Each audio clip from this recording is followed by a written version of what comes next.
Greetings from Tokyo, my dear friends. This is Daisuke, and I hope you are all having a very nice day today. If you'll permit me, please let me make a few comments, if I may, with respect to a release that is planned from the Criterion collection. The release is called Godzilla, the Showa-Era films, 1954 to 1975.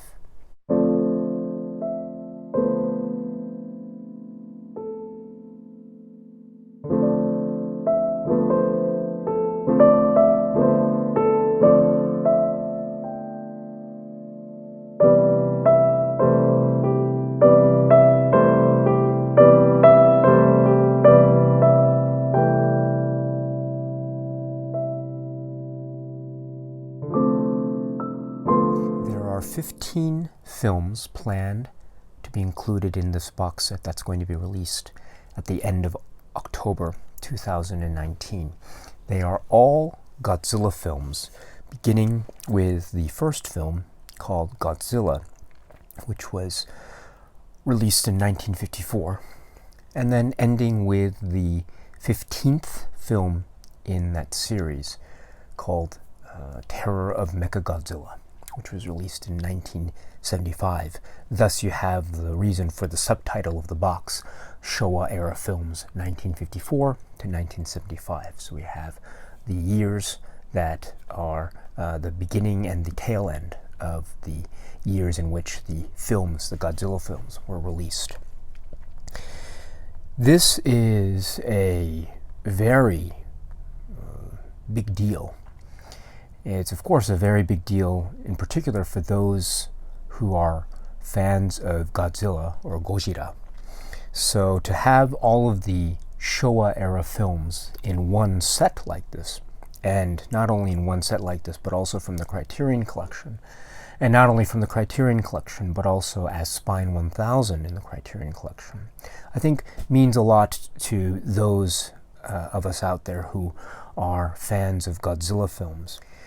So what we have here are the 15 films. So let me just go over them very quickly. So the first one is Godzilla from 1954. Next is Godzilla Raids Again, 1955. Next is King Kong vs. Godzilla, 1963. Next is Mothra vs. Godzilla, 1964. Next is Ghidorah, the Three-Headed Monster, 1964. Next is Invasion of Astro Monster, 1965. Next is Ebirah, Horror of the Deep, 1966. Next is Son of Godzilla, 1967. Next is Destroy All Monsters, 1968. Next is All Monsters Attack, 1969. Next is Godzilla vs. Hedorah, 1971. Next is Godzilla vs. Gigan, 1972. Next is Godzilla vs. Megalon, 1973. Next is Godzilla vs. Mechagodzilla, 1974. And last is Terror of Mechagodzilla, 1975. There is a lot to be said about this set, and once it's released, I'm sure there will be a lot more things to be said about this set. But from what I see here, in terms of what is being offered by the Criterion collection, this is a very interesting set indeed, and just wanted to let you know what I thought about it, in case you were interested. First of all, I do want to point out that the set is scheduled to be released on 8 Blu-rays, and so this means that you're not getting each film on its own single disc, but you're going to have them spread out over 8 discs only. And this will also include the special supplemental features. So the supplemental features, the special features that are featured, that are mentioned on the Criterion Collection website, are high-definition digital transfers of all 15 Godzilla films made between 1954 and 1975 released together for the first time with uncompressed monaural soundtracks. This is very interesting for two reasons. First is, this appears to me that we're not talking about brand new transfers of these films that are going to be released exclusively by the Criterion Collection for the first time. That's what it seems like to me, because there's no indication that these are new transfers. Up to now, I think with respect to the Japanese releases of these films anyway, I have never been necessarily disappointed with any transfers that I have seen on Blu-ray home video releases that I have, at least with respect to the Japanese versions. And so this isn't anything for me that is a cause for alarm or concern. But let's just keep that in mind when the set does arrive, and let's just keep a look at as to what those transfers actually are. Then the other point that's interesting about this is that the Criterion Collection states that these films are being released together for the first time. Now, I don't know the... well, actually, I do know for a fact that in Japan at the moment there is no box set of all of the Showa-Era films to be made available for the first time in one set. I think this is a very interesting development indeed. It's almost like a one-stop shop, if you will, for the Godzilla films, the Japanese versions at least. And so this is very interesting indeed. So this is a very good development. Next is high-definition digital transfers of Godzilla King of the Monsters, the 1956 US release version of Godzilla, and the 1962 Japanese release version of King Kong vs. Godzilla. Then let me just skip over, and then the other feature that I want to mention is international English language dub tracks for Invasion of Astro Monster, Son of Godzilla, Destroy All Monsters, Godzilla vs. Megalon, Godzilla vs. Mechagodzilla, and Terror of Mechagodzilla. Okay. This is actually a very significant point that I want to bring up. And so, first of all, the inclusion of the Japanese release version of King Kong vs. Godzilla, I understand, is very significant outside of Japan. Now, I have to preface my comments here by saying that I know Godzilla films almost entirely through watching them in their Japanese release versions. So I am not at all an expert when it comes to the non-Japanese release versions, the international Toho dubs or the other dubs that might have been prepared for US theatrical release, etc., or television release, etc. So I do have some exposure to them, and I do know somewhat about them, but I don't claim to have any grasp over all of the specific minutiae and detail with respect to all the specific differences between this version and that version and the other version. But I do know, generally speaking, what some of those major differences are. And one of them is, one of the major differences is with respect to the Japanese release version of the film King Kong vs. Godzilla versus the so-called American release version of King Kong vs. Godzilla.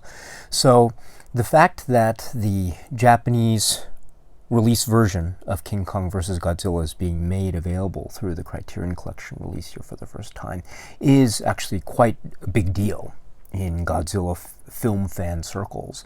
So this is really great news indeed. Really, really great news.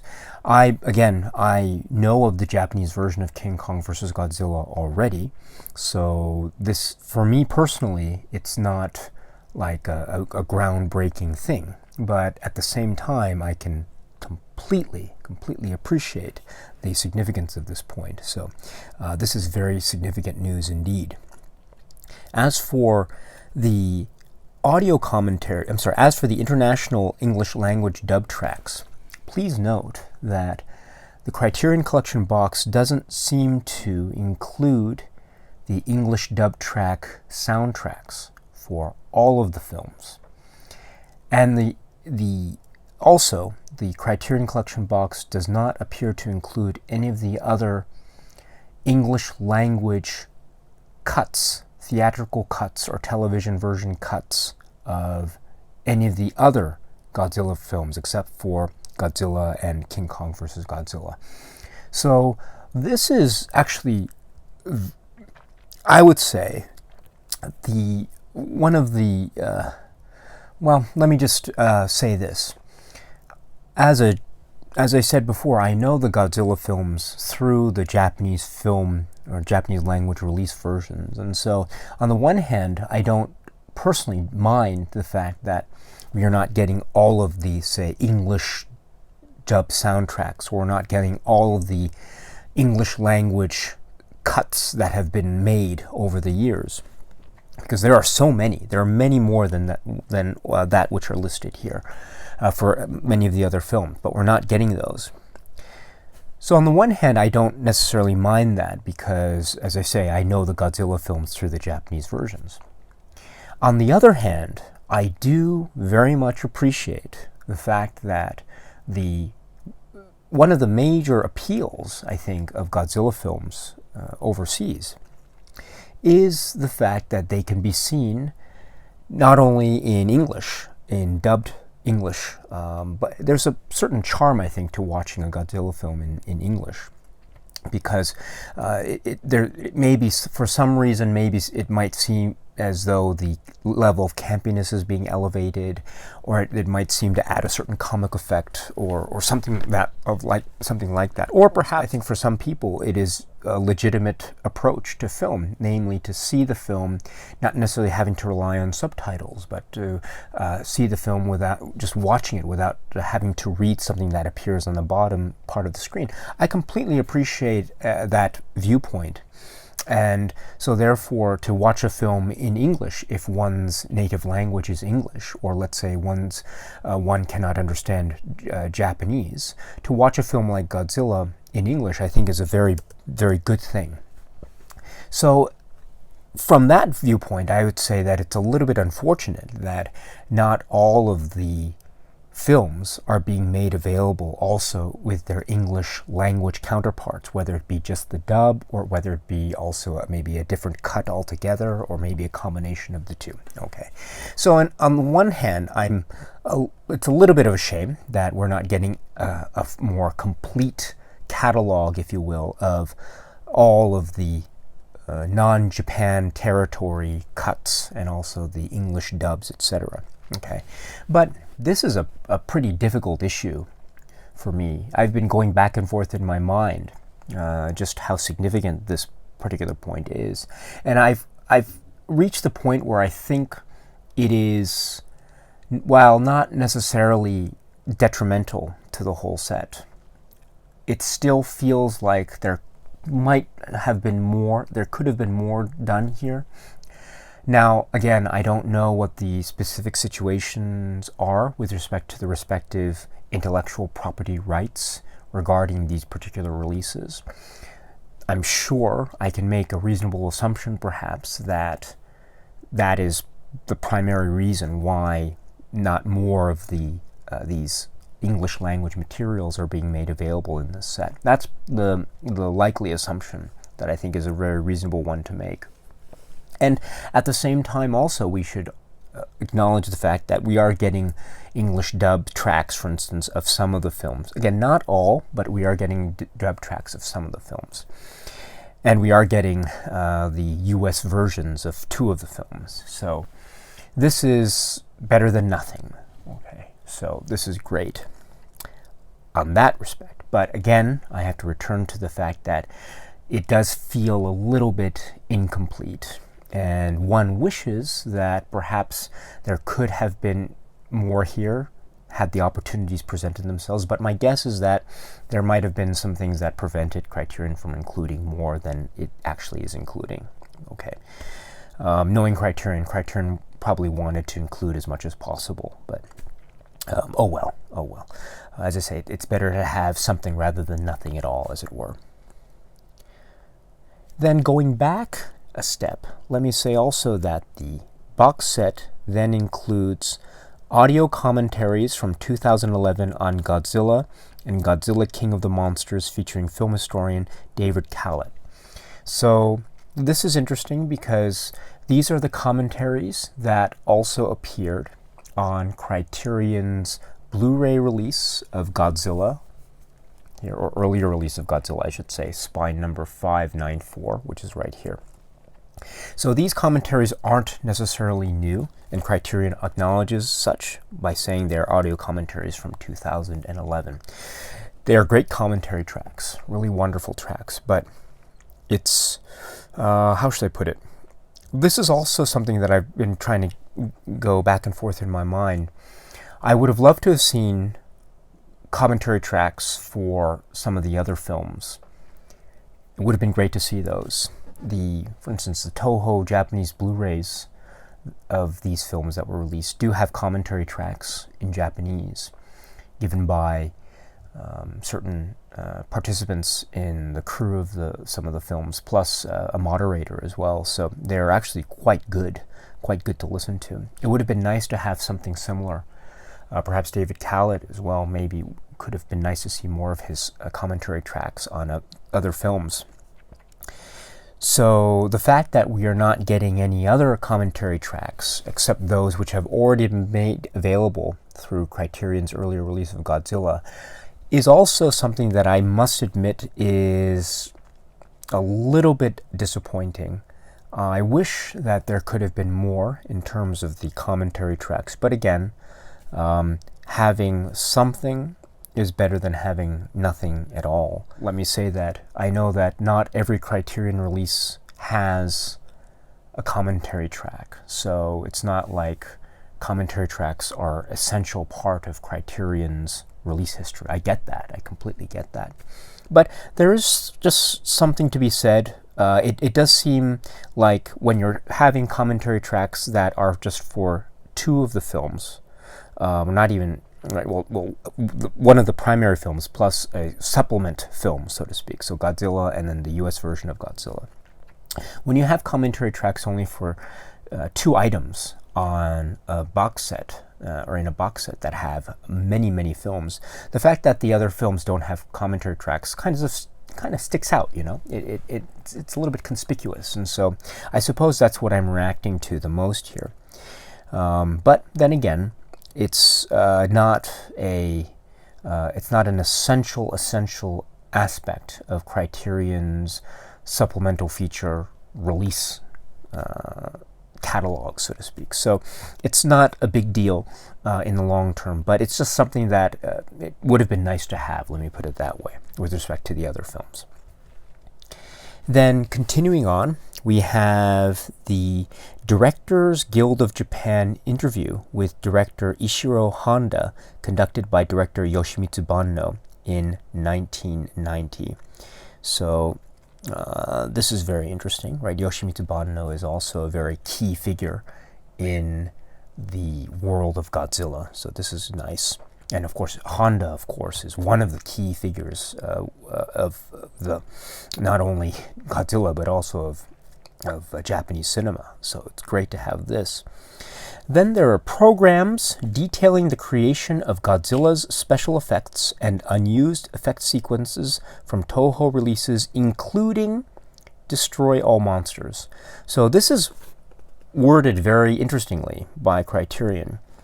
It says programs in the plural about unused effect sequences from Toho releases and also Godzilla's special effects. So including Destroy All Monsters. Now, the earlier Godzilla release from Criterion had a featurette detailing Godzilla's photographic effects, introduced by special effects director Koichi Kawakita and special effects photographer Motoyoshi Tomioka. Now, this description on the website regarding the box set doesn't make any specific reference to Koichi Kawakita or Motoyoshi Tomioka, but I wouldn't be surprised if this feature, which appears on the earlier Godzilla release, is one of the features, one of the programs that is referred to on the website regarding the box. But the fact that it says also including destroy all monsters seems to indicate to me that we're getting a number of programs referring to films, not just to the film Godzilla, but to other films as well. So if that's the case, then that means we're getting new, whatever that means, new material. Now, this material might have appeared on earlier releases that are not Criterion. Who knows? It's not quite clear to me. The fact that the word new itself doesn't appear in that description suggests to me that the chances are very high that we're not getting any new Criterion exclusive content here, but rather we're getting content that we have seen from other releases, or that has been available through other releases. But again, let's check out this point when the box actually arrives to see if that is indeed true or not. Next, we are getting a new interview with filmmaker Alex Cox about his admiration for the Showa-Era Godzilla films. Now, this is new, so I'm assuming this is a new Criterion-made interview from Alex Cox, which is great. Next is new and archival interviews with cast and crew members, including actors Bin Furuya, Tsugutoshi Komada, Haruo Nakajima, and Akira Takarada, and composer Akira Ifukube, and effects technicians Yoshio Irie and Eizo Kaimai. This is new and archival interviews. So let's try to unpack this a little bit. On the earlier Godzilla Blu-ray, there were interviews with Ifukube, Akira Ifukube, the composer. And also there were interviews with Akira Takarada, Haruo Nakajima, and Yoshio Irie and Eizo Kaimai. So those individuals' names also appear in the description for the box set here. So it looks like those interviews are going to be carried over into the box set. Okay. The new interviews, okay, let me then say though that there also appear to be new interviews, or interviews that have not been released elsewhere but that are going to be included. So this is very welcome news indeed. Next is an interview with critic Tadao Sato from 2011. And again, this interview seems to be the same which appeared on the earlier Godzilla release. Next is illustrated audio essay from 2011 about the real-life tragedy that inspired Godzilla.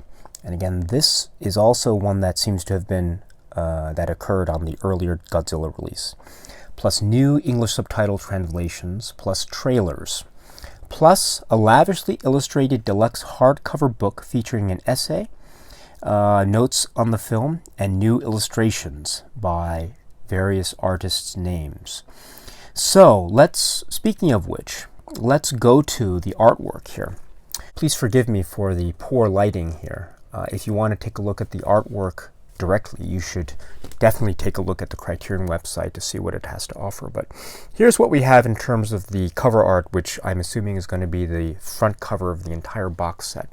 So it's kind of pink and yellow and black and blue, with a font here, and I'll scroll it, Godzilla, the Showa-Era films 1954 to 1975, which mirrors the font that was used for the earlier Criterion release of the first film, Godzilla, I think. Yes.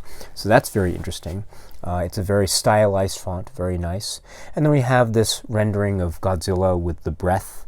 I think it's the breath or it's a roar. I'm not quite sure because the blue doesn't seem to be emanating out from the mouth itself. So it might indicate the sound of the roar, who knows. And then everything there. So this is very exciting. Very exciting. This isn't 1954 version of Godzilla, the design, but it's a later version. So that's, I think, very apropos with respect to the fact that this set is representative of the entire Showa-Era films of Godzilla. So, and then we have here a picture of the book and the discs laid out here and the like. So this looks very colorful, very well designed covers, and so I'm very much looking forward to this. So the first film is Godzilla with the cover art here. Now excuse me while I cannot scroll, I can't zoom in, and when I click, actually the cover art that's given is not this cover art, but the cover art of the earlier Blu-ray. So this is the best I can do with this, I'm afraid, at the moment. So please accept my apologies. But it's got a yellow-ish kind of theme to it, with a very frightening looking Godzilla, and this is something that we haven't seen before, so this is a new illustration. It's not clear exactly who is responsible for this illustration, because there's no named artist here, but it's very good artwork indeed. Next is Godzilla Raids Again, artwork, color illustration by Katsuya Terada. This is very much keyed into a particular aspect of the film, which is very famous, in fact. So this is very nice artwork. I like its contrast with the earlier Godzilla film. That was yellow. This is kind of a gray-blue, so it's very nice indeed. Arthur Adams is credited as being responsible for the cover art for King Kong vs. Godzilla. We have King Kong, we have Godzilla, we have this pink-yellow motif going on. Very exciting. Again, this provides a nice contrast with the yellow and the gray-blue that we saw in the two earlier releases. So, very cool. Next is Angela Rizza for Mothra vs. Godzilla. And we're still continuing with the yellow-pink motifs. But we have Godzilla and a slightly different artistic rendering of Godzilla. Plus we have in the background very colorfully displayed for all of Mothra's glory is Mothra. So this is very nice indeed. Again, it's really interesting. Now we're seeing that different artist renditions of the Godzilla character are now coming in display. So very, very interesting choice here on the part of Criterion, again by Angela Rizza for Mothra vs. Godzilla. Ghidorah, the three-headed monster cover art, Mona Robot. So this style is very different now. We're getting a different stylistic design and viewpoint of Godzilla. We're also getting Ghidorah, the three-headed monster of the title. Very famous, infamous adversary in the Godzilla universe, of course. One of the most popular monsters. And so to have this kind of artwork and stylized depiction of Godzilla here for the first time in the sequence, because up to now we've had somewhat realistic depictions of Godzilla. Here it's a little bit more stylized, as you can see. Very interesting choices here. Again, very colorful. I like the balance of color here, and it's also very busy, which suggests a certain kind of excitement, which is very apropos with respect to this film. So this is great. Next is Benjamin Marra for Invasion of Astro Monster. This is a particular depiction of Godzilla, which I think is mirroring something that one might see in the film.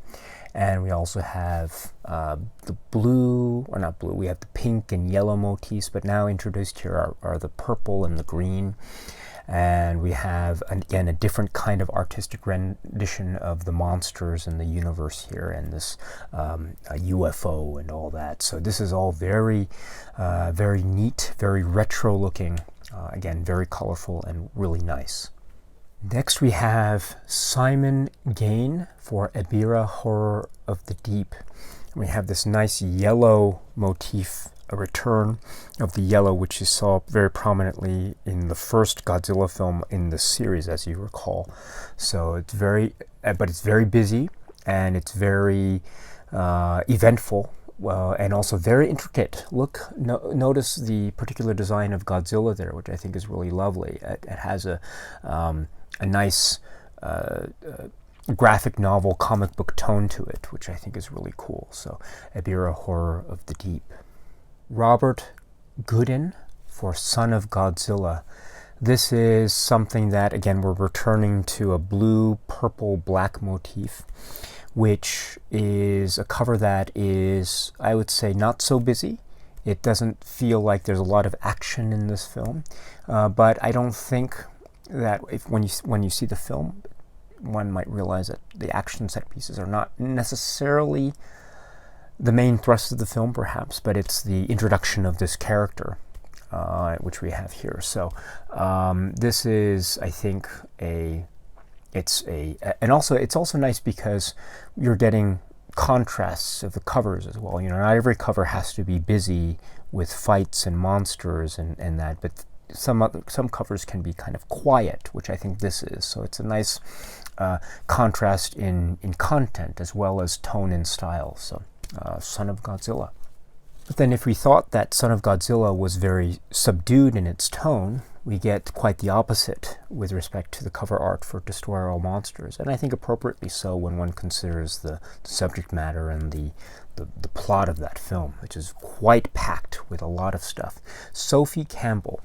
And I applaud this cover art in terms of its use of color and excitement and just overall frenzied, it's very frenzied, but it's still very balanced. There's so much going on here, but it's still very readable and understandable in terms of the information that I think it's trying to convey. And I just love the color balance here. So Destroy All Monsters.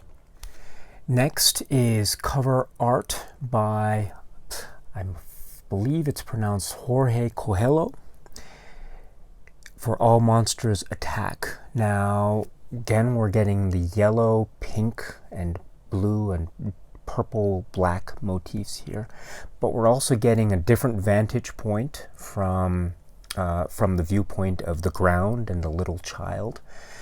So this is a little bit, this is very fitting with respect to the film, and we're getting quite a almost abstract, elongated version or look at the monsters from way down low looking up high. So I think in many ways it's very it's very striking in terms of its presentation. So yes, very interesting cover art. Not necessarily very interesting cover art indeed. And again, I like the way it's over stylizing matters in terms of depicting the monsters here. And again, it seems to be following a kind of trend in terms of adding style and but also keep maintaining a certain link with a thematic or narrative element of a film. So All Monsters Attack. Next, Jeff Darrow for Godzilla vs. Hedorah. And we're getting a different vantage point, this time from a little bit high, looking down in the city, blue, yellow, and we're getting a monster fight in progress, as it were. And so this is, again, a different artistic rendition. Very interesting, a very interesting take on this, and very exciting. So, and also, again, the way in which Godzilla is being depicted here, and the city, and all the detail in the buildings, I think is really interesting. Please take a look at this on the Criterion website and just check out some of the detail that's being depicted here. Really cool. So, Godzilla vs. Hedorah. Becky Cloonan for Godzilla vs. Gigan, and again, a different take on the Godzilla character and design, with the enemy monster here and also some of the human characters there, and the lightning bolts and the dark pink, purple, black, blue motifs here. Again, it's suggestive of the highly stylized function or display that we see in the film itself, so it's very much keyed into the tone of the film. And again, it's a nice contrast with the earlier cover art designs that we've seen up to now. So it's similar, but it's not so similar. So I like that. So again, Godzilla versus Gigan. Ronald Wimberly's Godzilla vs. Megalon cover art. Very interesting in terms of its style. We have Godzilla, who is presiding over the entire proceedings here, and then the monsters below fighting with Jet Jaguar, and then the three human protagonists right there in small dimension. Very interesting depiction here of a film that I think is very light in tone, very fun, very colorful. Some would say perhaps very campy, and I would agree with that to a certain extent. And then we have the cover art here, which is, there are a lot of contrasts. There's white, yellow, red, pink, blue, black. So again, very interesting mix of colors and design and aesthetics here for Godzilla vs. Megalon. Takashi Okazaki, Godzilla vs. Mechagodzilla. Now, I must admit, when I first saw this cover art, I might have I was thinking, oh gosh, there's no super exciting fight being depicted or something like that. But now that I look at this, I find this to be a very tongue-in-cheek cover art, very clever. We're getting a shot of Mechagodzilla and King Caesar through what I'm assuming are the legs of Godzilla, which is very funny. This is very reminiscent, perhaps, of famous posters of other films that we've seen, for instance, The Graduate, also the James Bond film For Your Eyes Only. So I'm thinking this is kind of like the Godzilla version of For Your Eyes Only, which is very funny when one thinks about it. So, and I think the more I look at this, the more I realize how much this is a very cool cover design. I really love the film Godzilla vs. Mechagodzilla, and in fact, Mechagodzilla is my favorite of Godzilla's enemy monsters, and so I might have a certain special attachment to this film, and so I might be looking at cover art for this particular film with much more scrutiny than I really should. But even with that, I'm looking at this cover art more and more, and I'm really loving it. I love the detail that's given to Mechagodzilla in particular, and all the bolts and things and the folds and the metal, so and the sharp contours and stuff. Really, really cool. So Godzilla versus Mechagodzilla. Chris Wisnia for Terror of Mechagodzilla. Wow, talk about ending with a bang. So this is the last film in the 15-film series that's included in the box set.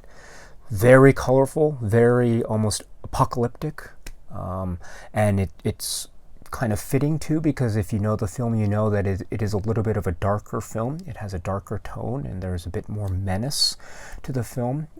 So I think this cover art is really quite fitting, and there's a lot of comic book type of elements here in terms of the design and the words that are used, and all the action and the beams and stuff and the fire. So this is very exciting, very tense, and very colorful, and wonderfully comic book. So Terror of Mechagodzilla. Okay, my friends, so that's it as far as my preliminary comments on the release based on the Criterion website information.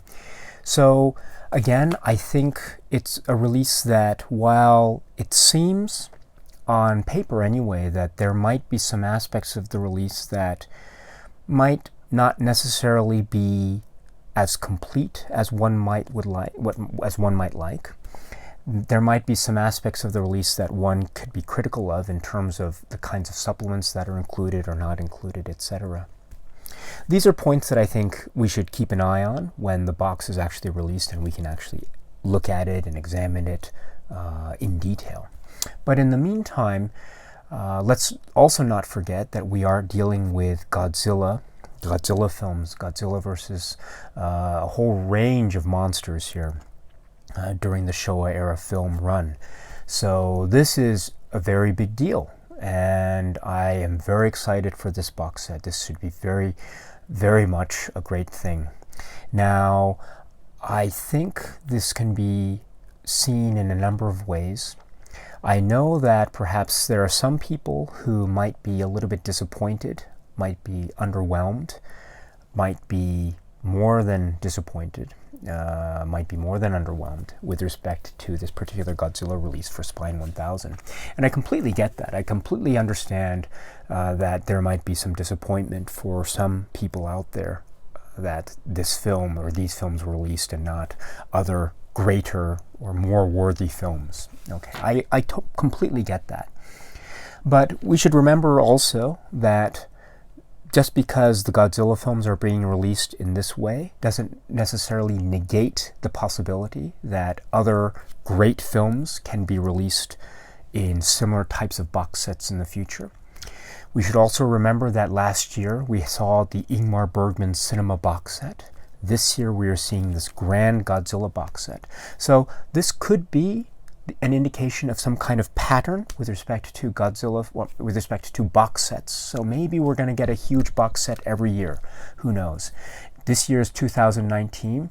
2020, we might see, if rumors are accurate, we might see a box set for maybe Federico Fellini films. Who knows? So My point here is that it's great that we're getting some kind of box set treatment of very interesting films from around the world. So this year we're getting Godzilla films. So, and of course, one doesn't have to purchase this box set.